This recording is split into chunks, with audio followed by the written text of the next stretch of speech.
Assalamualaikum warahmatullahi wabarakatuh. Perkenalkan nama saya Dwi Adhika dengan NPM 2210631165. Pada kesempatan kali ini saya akan mempresentasikan presentasi final praktikum arsitektur komputer. Langsung saja, ada materi pertama, apa itu operating system? Operating system atau sistem operasi merupakan perangkat lunak sistem yang berfungsi mengolah sumber daya perangkat keras dan perangkat lunak pada komputer, serta menjalankan layanan dasar untuk program-program lainnya. Tanpa adanya sistem operasi, pengguna tidak dapat menjalankan aplikasi kecuali program dasar seperti booting. Lalu di sini ada fungsi-fungsi OS, yaitu pertama ada mengelola perangkat keras, hardware management. Lalu ada sistem operasi. Sistem operasi bertugas mengatur penggunaan CPU, RAM, disk, printer, dan perangkat lainnya agar dapat bekerja secara efisien. Lalu ada pengelola file dan penyimpanan, menyediakan sistem untuk menyimpan, mengakses, mengatur, dan mengamankan data dalam bentuk file dan folder. Lalu ada mengelola proses, OS menangani eksekusi program, pembagian waktu CPU, serta sinkronisasi dan komunikasi antar proses.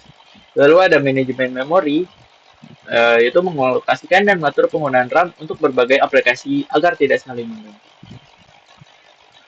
Lalu ada antar muka pengguna, user interface, yaitu berfungsi untuk menyediakan tampilan grafis GUI atau baris perintah CLI untuk memudahkan pengguna dalam berinteraksi dengan sistem. Lalu ada manajemen jaringan, memfasilitasi koneksi dan komunikasi antar komputer melalui jaringan lokal, LAN atau internet. Lalu ada keamanan dan proteksi, melindungi data dan sistem dari akses yang tidak sah, serta menyediakan fitur autentikasi, enkripsi, dan kontrol hak akses. Lalu di sini ada jenis-jenis OS, yaitu adalah sistem operasi berbasis teks seperti MS-DOS dan Linux. Nah, untuk kelebihan dari sistem OS ini, pertama dia itu resource-nya lebih friendly sehingga lebih enteng. Nah, kelebihannya ini karena dia cuma berbasis teks, dia tidak user friendly. Tapi untuk pengguna yang berpengalaman, operasi berbasis teks ini sangat powerful karena perintah-perintah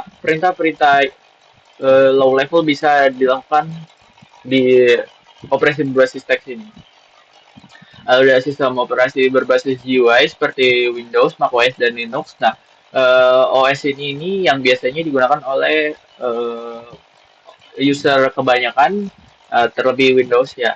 Karena kelebihannya yaitu mudah digunakan karena ketika kita menggunakannya kita hanya tinggal klik icon karena sudah berbasis grafis. Nah, tapi kekurangannya dia itu sangat resource heavy sekali karena eh, penggunaan grafis di sini menggunakan operasi rendering grafis sehingga itu sangat berat sekali. Ada sistem operasi mobile, dia ini sama seperti GUI juga, dia ada ikonnya, namun di sini itu dia di Android di mobile, jadi di komputer lebih kecil atau ponsel genggam. Lalu di sini ada sistem operasi real time seperti QNX dan RT Linux. Biasanya ini digunakan pada sistem embedded. Lalu di sini ada spesifikasi komputer. Nah, pada praktik kemarin kita dilakukan pengecekan spesifikasi komputer pertama. Yang bisa kita lakukan yaitu ada dengan menekan Windows R, lalu setelah itu kita sudah masuk ketikan CMD, lalu itu klik enter, lalu kita ketika masuk CMD kita bisa gunakan sistem info. Nah, dari sistem info ini kita bisa klik enter, lalu kita bisa melihat spesifikasi penuh dari komputer. Di sini ada hardware. Hardware ini apa? Perangkat keras merupakan bagian fisik dari sistem komputer yang berperan dalam menunjang kerja dan fungsi dari perangkat lunak. Perangkat keras mencakup seluruh elemen yang bisa disentuh secara langsung, seperti CPU, RAM, motherboard, hard disk, power supply, dan casing. Masing-masing komponen ini memiliki peranan tertentu yang berkontribusi pada performa keseluruhan sistem komputer. Seiring waktu, perangkat keras mengalami perkembangan sejalan dengan kemajuan teknologi yang memungkinkan peningkatan dalam hal efisiensi dan kinerja. Nah, pada praktikum kemarin di sini ada hardware yang telah digunakan. Pertama CPU atau prosesor. CPU prosesor ini bisa disebut sebagai otak komputer karena di sini dia melakukan proses perhitungan atau algoritma-algoritma yang rumit tersebut. Lalu di sini ada motherboard. Motherboard ini seperti papan hubung semuanya, jadi semua komponen disatukan di sini. Mulai dari prosesor, RAM, hard drive, power supply, dan optical disk. Lalu ada RAM. RAM ini penyimpan yang bersifat volatile, jadi dia sementara, jadi dia hanya menyimpan keadaan komputer saat itu juga. Nah, apabila komputer tidak memerlukan uh, ketika komputer sudah tidak memerlukan tas tersebut, RAM ini akan clear space dia. Nah, kita bisa gunakan untuk tas lainnya. Begitu cara kerja RAM. Lalu terus coba ada hard drive. Hard drive ini seperti penyimpanan yang jadi ketika power dimatikan, dia datanya tidak hilang ya. Ini sangat cocok untuk menyimpan seperti informasi operating, menyimpan OS, informasi BIOS, lalu juga untuk file-file hard drive ini seperti penyimpanan tersebut. Kalau ada power supply ini digunakan untuk menyuplai daya untuk keseluruhan komputer. Lalu di sini ada komponen yang sudah cukup tua, yaitu biasanya digunakan komputer-komputer lama, karena sekarang penggunaan kaset itu sudah jarang sekali dan kebanyakan sudah digital dan juga sudah menggunakan uh, flash disk.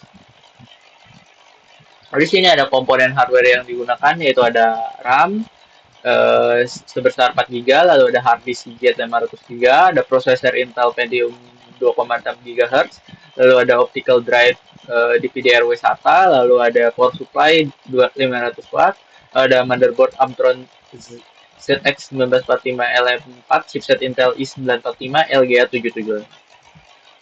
Lalu di sini setelah pembongkaran hardware kita pemasangan. Nah, di sini kita bisa lihat itu adalah komponen-komponen yang telah dibongkar. Komponen-komponen yang telah kita bongkar kita pasangkan kembali. Pertama dengan pemasangan prosesor ke motherboard, lalu ada pemasangan RAM ke motherboard. Setelah itu kita bisa pasang motherboard ke casing.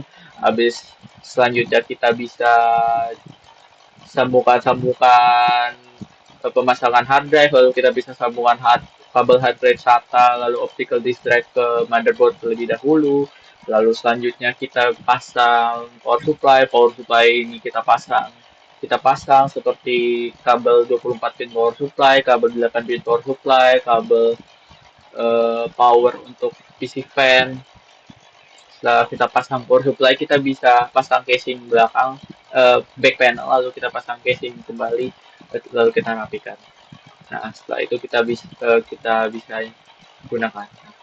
Berikut adalah materi-materi yang telah saya pelajari selama praktikum arsitektur komputer kemarin. Apabila ada salah kata dan kekurangan, saya ucapkan mohon maaf. Wassalamualaikum warahmatullahi wabarakatuh.